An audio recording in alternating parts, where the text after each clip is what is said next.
చెప్పనని చూద్దాం. రైట్. మస్తానవల్లి గారు వాళ్ళు అలా ఫీల్ అవుతున్నారంట. ఏమనంటే మళ్ళీ ఇక్కడ మనం వస్తాం, కేంద్రంలో ఎలాగూ మళ్ళీ ఎన్డీఏ బీజేపీ వస్తుంది కాబట్టి అప్పులు ఇవ్వాలి, ఇంకా అప్పులు తెచ్చుకోవాలి కాబట్టి ఆ సహకారం కావాలి కాబట్టి దాంతోపాటు ఈ కేసులు ఎలాగో వచ్చినాయి కదా, ఒకటి కాదు రెండు కాదు, కుప్పలు కేసులు ఉన్నాయి, ఎందుకు వచ్చిన గోళ్ళే అని ఆ ప్రస్తావన తీయట్లేదు అని అంటున్నారు. అలాంటి ఛాన్సెస్ ఏమైనా ఉన్నాయనుకోవచ్చా మస్తానవల్లి గారు? సార్ నేను పట్టాభి గారి ఎప్పుడు కూడా డిబేట్ కానీ ప్రెస్ మీట్ కానీ నేను చాలా అటెన్షన్ చేస్తాను. ఎందుకంటే గణాంకాలతో బాగా చెప్తాడు. అప్పుడప్పుడు మాకు కూడా కొన్ని అవసరమైనటువంటి తీసుకుంటుంటాను. ఇంత తెలిసిన ఆయన ఏందా ఇంత చిట్టా ఇప్పుతాడు, వాడిని వీపు పగలు కొడతారు, ఇవన్నీ చెబుతా ఉంటే నాకు ఏమనాలో అర్థం కావట్లా. నేను ఒకటి చెప్తాను సార్, ఇవన్నీ కూడా తెలిసినా కూడా 5 సంవత్సరాల్లో 60 బిల్లులకి జగన్మోహన్ రెడ్డి గారు మద్దతు ఇచ్చాడు సార్. వాళ్ళకి మీరు అసలు మర్చిపోతున్నారు. 60 బిల్లులు పెడితే నరేంద్ర మోడీ గారు వాళ్ళు కానీ మీరు కానీ పల్లెత్తి మాట అనకుండా వాళ్ళకి కావాల్సిన బిల్లులన్నీ పాస్ చేసుకున్నారు. మీరు అసలు మనం ఎక్కడో మీరు జగన్మోహన్ రెడ్డి గారికి కూడా చాలా బలమైన సంబంధం ఉంది నరేంద్ర మోడీ గారితో. మీ సంబంధం కన్నా వాళ్ళ సంబంధం చాలా బలమైంది. మీకు పవన్ కళ్యాణ్ గారు తీసుకెళ్లి మాట్లాడించి బలవంతం చేస్తే ఇప్పుడు ముడిపడినటువంటి మైత్రి వాళ్ళ బలం చాలా బలమైంది, విడదీరాని బంధం.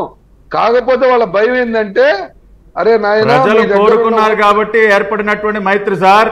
ప్రజలు కోరుకున్నారు, ఇది ఎవరో బలవంతంగా తీసుకెళ్లి ఏర్పాటు చేసినటువంటి మైత్రి కాదు. ఇవాళ ప్రజలు కోరుకున్నారు. ప్రతిపక్షాలన్నీ ఏకం కండి, ఈ నియంత్రణ గద్దె దింపండి అని చెప్పి ప్రజలు కోరుకున్నారు సార్. అది గద్దె దింపటమా దింపకపోవటమా, లేదా మీరు నరేంద్ర మోడీ గారిని ఏ విధంగా తిట్టారో, వ్యక్తిగతంగా ఏ విధంగా విమర్శించారో ఆయన asking Modi who is he, it is there still live, still it is there live, still it is there live. కాదు, మమతా బెనర్జీ గారు ఉతికారేశారు,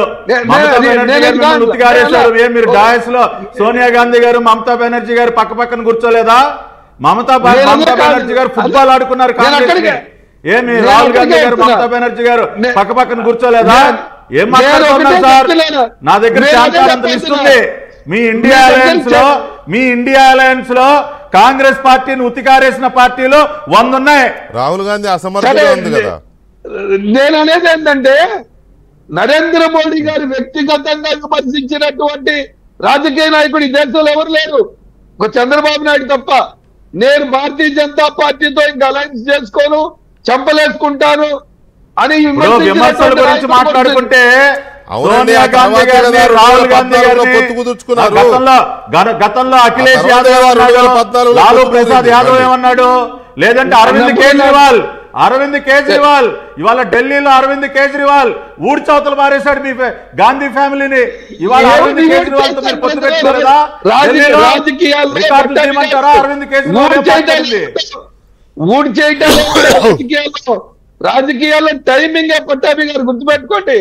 పట్టాభి గారు టైమింగ్ ఇస్ మోస్ట్ ఇంపార్టెంట్. మీరు అలా పెట్టుకున్నారంటే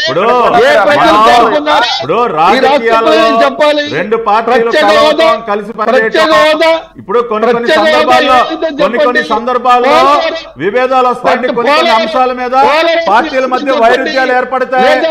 దాని ద్వారా ఏమన్నా శాశ్వతంగా శత్రువులు అయిపోతారా?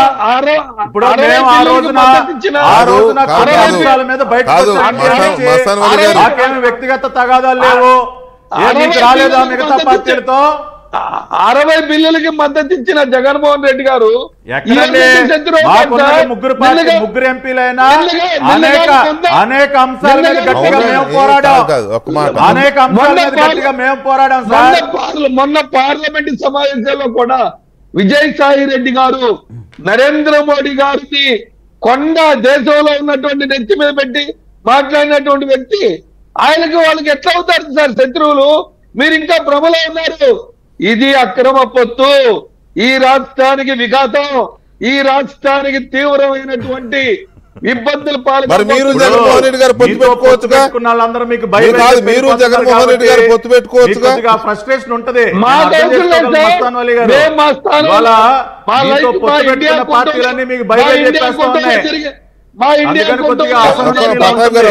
పట్టాభి గారు ఒక్క నిమిషం కాదండి, మీరు రాహుల్ గాంధీ గారు మాట్లాడి, సోనియా గాంధీ గారు మాట్లాడి జగన్మోహన్ రెడ్డి గారితో, మీరున్నో జగన్మోహన్ రెడ్డి గారు కమ్యూనిస్ట్ పార్టీలు ఎట్లాగో ఇండియా కూటమిలోనే ఉన్నాయి, మీరు అందరు కలిసి మీ కూటమిలో చేర్చుకోవచ్చు ఆయన్ని.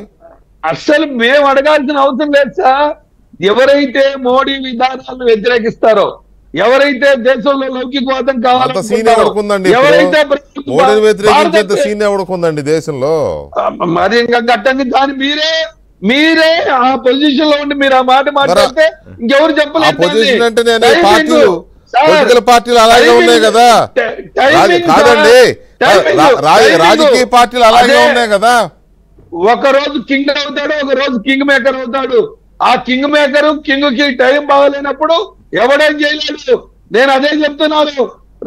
ఎవరైతే అవినాష్ రెడ్డిని కేసులో సిబిఐ వాళ్ళు నంద్యాలింది 2 రోజులు అక్కడే ఉన్న కేంద్ర సంస్థ, కానీ అరెస్ట్ చేయాల.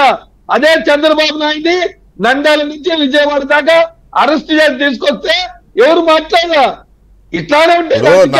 40 ఏళ్ళు 50 ఏళ్ళు కాంగ్రెస్ పార్టీలో సేవలు అందించి, కాంగ్రెస్ పార్టీలో వివిధ రకాల పదవులు అనుభవించి, పెద్ద పెద్ద పదవులు, ఆల్మోస్ట్ ప్రధానమంత్రుల స్థాయిలో, అంటే గులాం నబీ ఆజాద్ లాంటి వాళ్ళు మాట్లాడి ఇప్పుడు మోడీ గారు వచ్చినాక బీజేపీ వైపు వెళ్ళిపోతున్నారు.